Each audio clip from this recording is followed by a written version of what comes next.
Okay, welcome everybody to our Healthy Campus talk. So this week we're going to be talking about eating disorders. It is National Eating Disorder Awareness Week from the 28th of February to the 6th of March.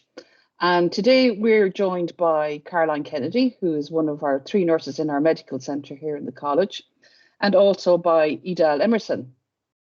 So Edel, you've sent me your bio here. You are a senior eating disorders dietitian with the Sligo Leitrim Mental Health Services. The post covers working with children, adolescents and adults with diagnosed eating disorders or disordered patterns of eating. You've been a dietitian for almost 10 years and working in the field of eating disorders for 6 years. So I suppose that's kind of the starting point really, Edel. What exactly is an eating disorder? Yes, thanks very much for having me. I guess the first thing I really want to point out is that an eating disorder is a mental illness and it's serious. So there's lots of different types of eating disorders out there. And I think sometimes our view of eating disorders might be what we have seen in the media or what we've heard of over the years. And the most common types are maybe anorexia nervosa or bulimia nervosa. But there's so many more eating disorders than that. Within the diagnostic criteria, there's even a whole category called OSFED, which is other specified feeding and eating disorders. And it includes things from night eating syndrome to binge eating disorder, from avoiding and restrictive eating disorder. So there's a whole host of ways that individuals can have disturbed behaviours around food or kind of disordered thoughts or attitudes around their body shape and weight. So eating disorders, they can affect anybody of any age, any background, any gender, and everybody is entitled to support and a chance to recover, and anybody can recover from an eating disorder. Okay, I suppose we're just out of lockdown, thank God. And I was reading last week that there's been a 15% increase in the amount of eating disorders being diagnosed at the moment. What are the symptoms and the signs to look out for in an eating disorder? Maybe Caroline, you'd have students coming into you. What kind of things would you be looking out for? Yeah, well, we do, and certainly, Yvonne, since COVID and over the last couple of months, we have noticed a lot of students presenting to us with symptoms of eating disorder. And I know that in the media there have been a number of the consultants have mentioned, I think, and even our consultant up here, Kathy McHugh, has mentioned an increase in Sligo General with admissions and people presenting. So, yeah, look, as Edel said, there, disordered eating patterns sometimes. We have students here who are having issues and concerns and feeling that they're overweight and restricting their eating. Sometimes, they're cutting out meals, fasting for long periods. Sometimes then maybe using other methods to reduce weight, such as, purging, vomiting, use of laxatives, various things like that, And Edel, I know that you will, they present to you with similar type symptoms. Mm-hmm. Yeah, absolutely. Yeah, I think generally speaking, there tends to be the theme of an over focus on individual body shape or weight and their eating pattern, and perhaps kind of a secretive nature towards eating. But alongside that, there's definitely a theme of low self-esteem, low confidence, and maybe some social withdrawal and isolation as well. And that very much interlinks with COVID and the pandemic. And that really was the perfect storm for an increase in eating disorders. Yes. And actually, the fact coming from the HSE National Clinical Programme for Eating Disorders is a 60% increase in referrals. Wow. And just from working in the field, I would definitely agree. We've been snowed under, but it's great to see that people are coming forward and seeking help. Yes. Absolutely. Yeah. And we have noticed that ourselves, even here in the Student Health Centre. We've had quite a significant increase in the number of students presenting to us. Now, some of them may have, attended eating disorder services previously, and, we're doing very well. And then for whatever reason, whether it was COVID or whatever, sometimes it's just lack of control of a situation, or, mood certainly, and low mood and things like that can be a factor. But we have seen, a high number as well. So, I think it's reflective across the board, really. Yeah, I think that's a really important point, Caroline, that it's not about the food in an eating disorder, as unusual as that might seem to say, but it's about an individual trying to gain control or cope with difficult feelings or situations in their life. So that kind of disordered eating behavior is a plaster kind of over the wound of what really might be going on underneath, whether somebody might initially recognize that or not. And that's, all part of getting support and recovery to try and kind of understand what is happening in somebody's life. Yeah. If that makes quite Yes, complex. it is. And I think we all have, I've done more reading on this over the recent couple of months. But you hear people say, oh, should the person can just eat. But, why don't they just eat? It's not that easy.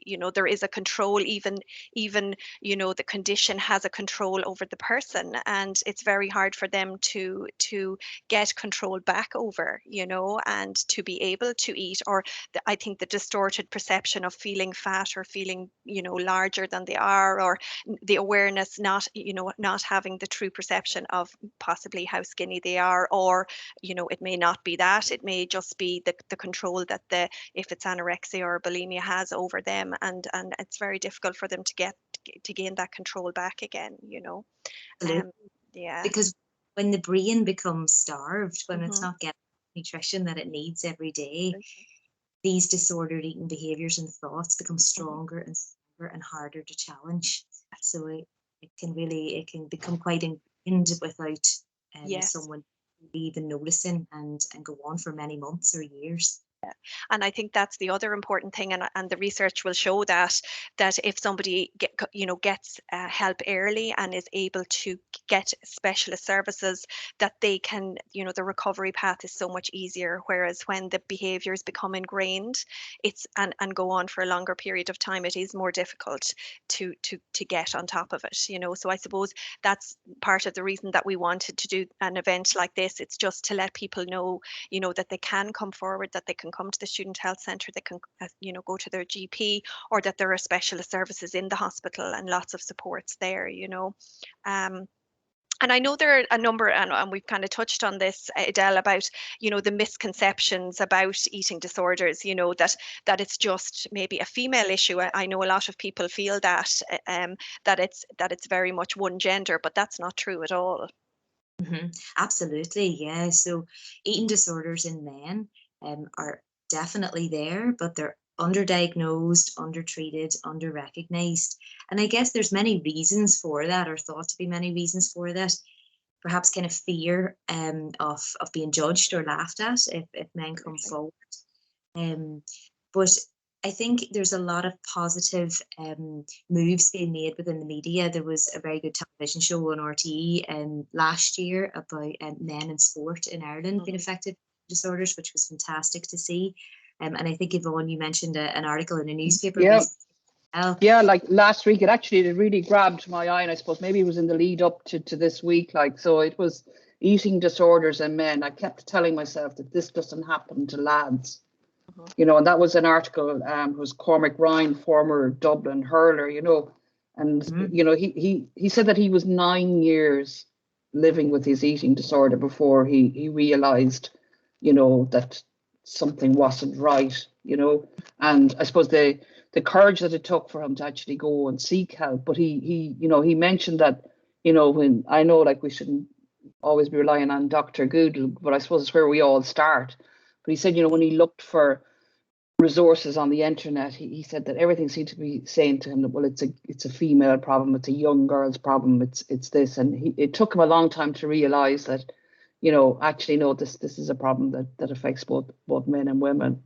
And not to try and dismiss her, any female or male, what should people really, friends, family, what should you be looking out for really, with whether it's a young male relative or a young female relative? Yeah, I think there's many things to look out for really, but from looking at someone physically, or have they lost weight? Are they looking kind of maybe pale in complexion? Does their hair look like it might be thinning? Do they complain of being cold? All of those kind of physical signs of being malnourished. But there's a lot of behavioural signs as well. So, is someone not eating with you, maybe kind of always having a reason why they're not, they bed earlier or they're not hungry, so quite secretive about their eating, perhaps kind of leaving your company after a meal, perhaps to engage in exercise, maybe self-induced vomiting, lots of different things, maybe discuss negative talk about their body, maybe being quite hard on themselves about their appearance as well. But I think just going back to the whole men and eating disorders, obviously men can experience all of the common eating disorders such as anorexia nervosa, bulimia nervosa, but there's actually an eating disorder, muscle dysphoria or bigorexia, which is that over focus or obsession on gaining muscles and for consumption of protein and the excessive exercise to gain the muscles. And that is absolutely a recognised eating disorder that could be very dangerous and serious. But I think it's almost kind of normalised or glamorised in today's world. Very much so. The guy gets, the better. But I've seen some really serious conditions of it and some devastating effects of, consuming way too much protein, that people's kidneys are under huge strain, even taking steroids, which come with a whole host of negative consequences. So it's just being aware of that, maybe amongst kind of peers as well. Are they heading to the gym a lot? Are they having a lot of, protein shakes and becoming quite done on building muscle? And that is an eating disorder. Yeah, and I do think that that's something that we, should be aware of with the cohort, with our student age group. And I do think, that was one of the things that I thought, and Yvonne, you had thought that as well, that we should discuss today, because, there is definitely, that strive to be more muscular and to be bigger and to be, I know we certainly have students who are maybe, on these exercise plans to become bigger and high calorie diets and high protein and taking lots of protein supplements and that, and maybe possibly steroids, with the problem is the effect on the kidney and the heart and all of those kind of things. So it is, I think, important to get, to be aware of that. And as you say, it is, very glamorous, but it may not be as glamorous, in reality, because of the side effects, and the compulsion and the obsession to exercise, I think, can take over from everything else. Even avoiding going to social events or even training through injury can be something else. I think that's a factor with that, that compulsion to have to exercise and not be able to miss that. And then, when I think sometimes when the person isn't becoming as muscly, it can affect mood and low mood and self-esteem and all of that as well. So I think that all comes into it, as well as with all of the other eating disorders that we probably think of, more readily. There's a bit of a vicious circle going on, really, isn't there? And I suppose that's where, it's probably, up to us to educate people about, like what is a healthy diet and a balanced diet. And we had a nutritionist speak to us last week, and, she was just the importance of, a balanced diet, enough protein, enough, not cutting out any food groups, that, you're 5 a day, you're 7 a day, even you're 8 a day in veg, eating colour. And I think because a lot of the information that young people get now is through social media, and it's nobody checks to see what the credentials are of the person that's offering the advice, and I suppose for us, and what we're trying to do through like talks like this and through Healthy Campus and through our services on campus is to actually show people what the norm is and have it coming from professionals. And I suppose maybe leading on to that, Edel, when somebody gets referred to yourself? Like what happens? You know, obviously are you part of a team? So what happens when somebody is actually referred to you? Yeah, great question. Yeah, so just to take it back a couple of steps, I guess, if someone is struggling and think they might have an eating disorder, first step would be the GP. So that's where our referrals would originate from. So the GP would do a bit of a screen on somebody's physical health, their weight, their blood pressure, etc. If it's deemed that they think they have an eating disorder and it needs further investigation, the GP would refer on to the mental health services. So that's called the Sligo Leitrim Mental Health Services here in town, and the eating disorder service is part of that.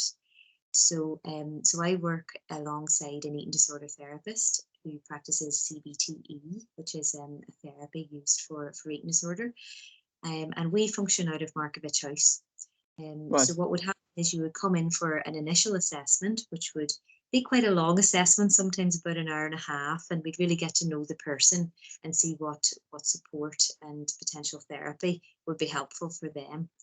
So we see everybody of all ages and genders, etc. Can't emphasize that enough. Everybody is welcome, and everybody's treatment plan is unique and different depending on what they need.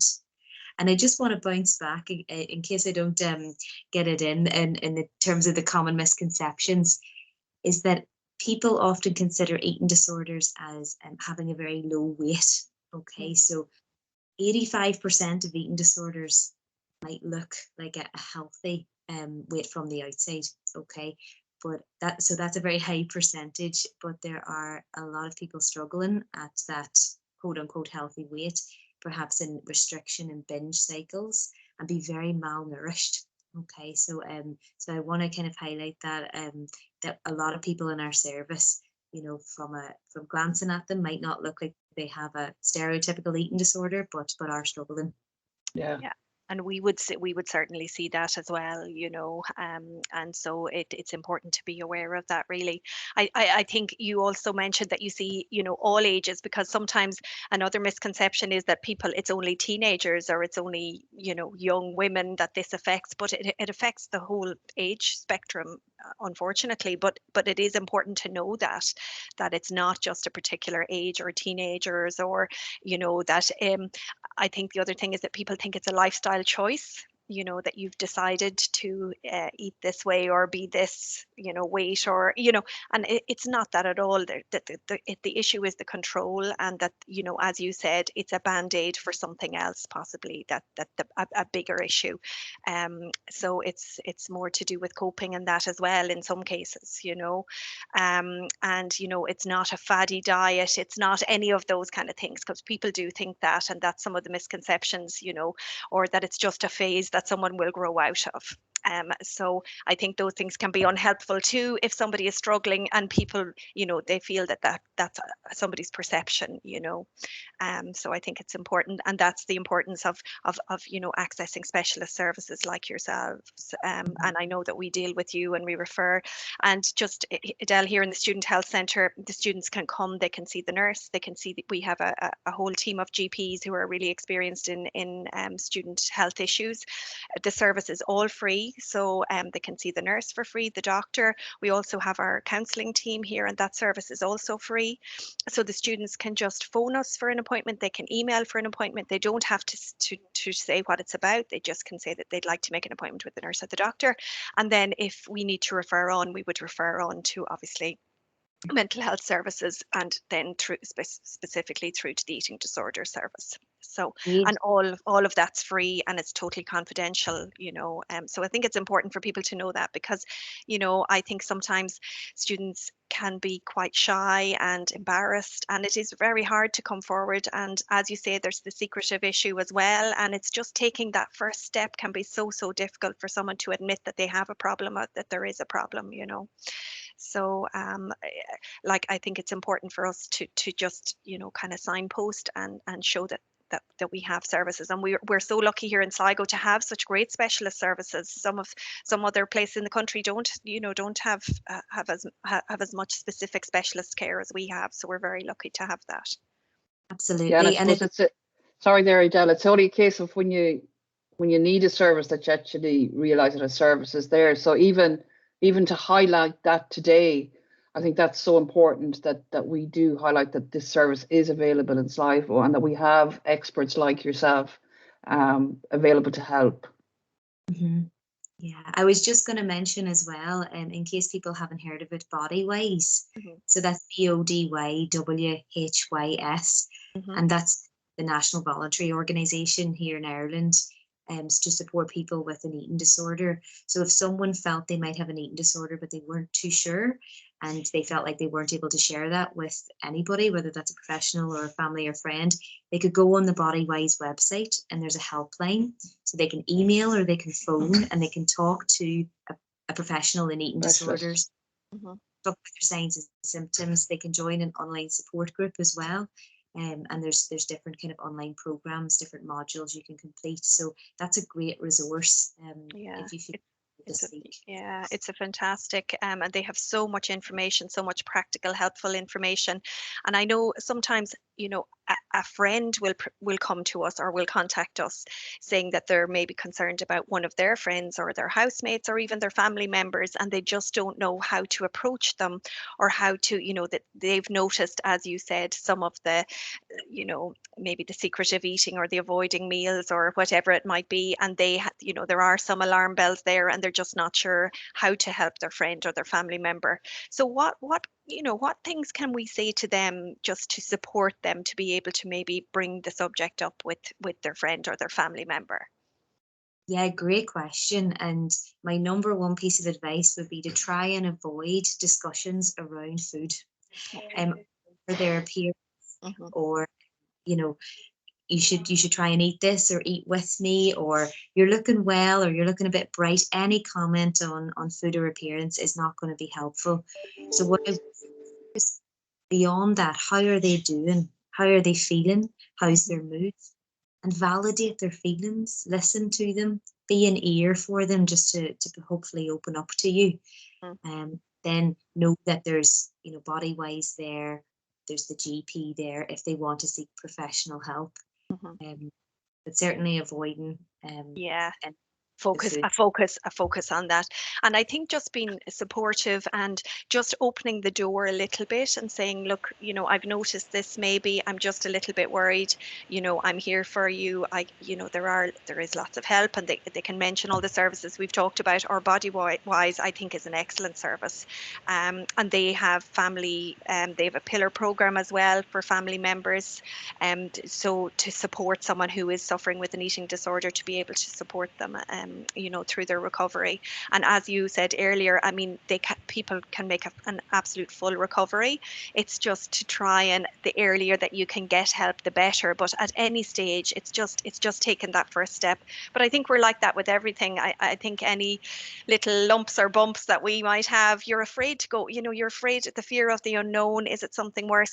It's embarrassing. I don't want to, you know, to talk to someone about it. I don't want to be open about it. But I think just taking that first step, it you know, halves the anxiety that you have worrying about it and putting it off, and you know, deep down, you know, there's something there, there's a problem there, but just actually taking that first step makes it so much easier then, because you have, you know, sought the help of an expert who can help you through it and give you the support that you need.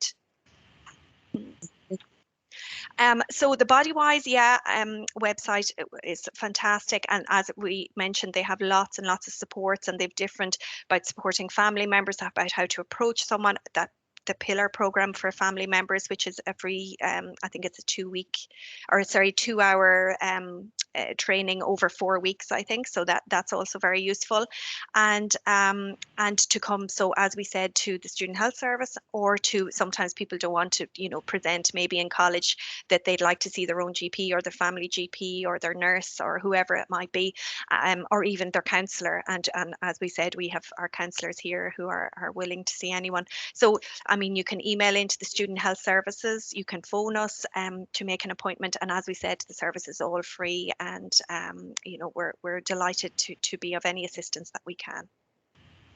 It's great. I mean, for me, you know, I'm already enlightened, and I think when you can listen to any expert speak about their field and you learn something within 5 minutes, you know, and I suppose even for me, like the big things for me today is you know, when I think of eating disorders, I think of anorexia and I think of bulimia, but I don't think of there's a whole vast spectrum of eating disorders that, you know, it might just ping something in somebody's head that's listening to this, and you know, that you don't have to be either extreme in order to have an eating disorder. And I suppose the other thing too for me then, more importantly, I think is that, you know, it affects men just as much as it affects women. And I think also you mentioned it there, Caroline, as well, that, you know, at any age, you know, so people could be living for, you know, a long time of their life with, you know, with an eating disorder and thinking that they're controlling it, and maybe presenting with something else like depression or anxiety, when really maybe at the kernel of the issues may actually be related to an eating disorder. So I think it's never too late for somebody to, you know, maybe start with Bodywise and have a look there, or maybe have the chat with their GP. You know, certainly if this sparks something in them that they think they might do something about it. Mm-hmm. Certainly, I think that's the idea of doing this. And sometimes, you know, somebody might feel a bit overwhelmed now and may not feel that they can just take that step, or that they can ask for help. But sometimes, you know, a little bit of time, and as we said, a little bit of reading, or, you know, realizing that things maybe are escalating a little bit, and that then they feel, no, I really need to do something about this, you know. And as we said, sometimes it may just be something very mild, but it's so much easier to catch that early on than the behavior to become ingrained and more difficult to break that cycle then, you know, or that maybe mood slips a little bit, and then the eating disorder, you know, gains that little bit of ground.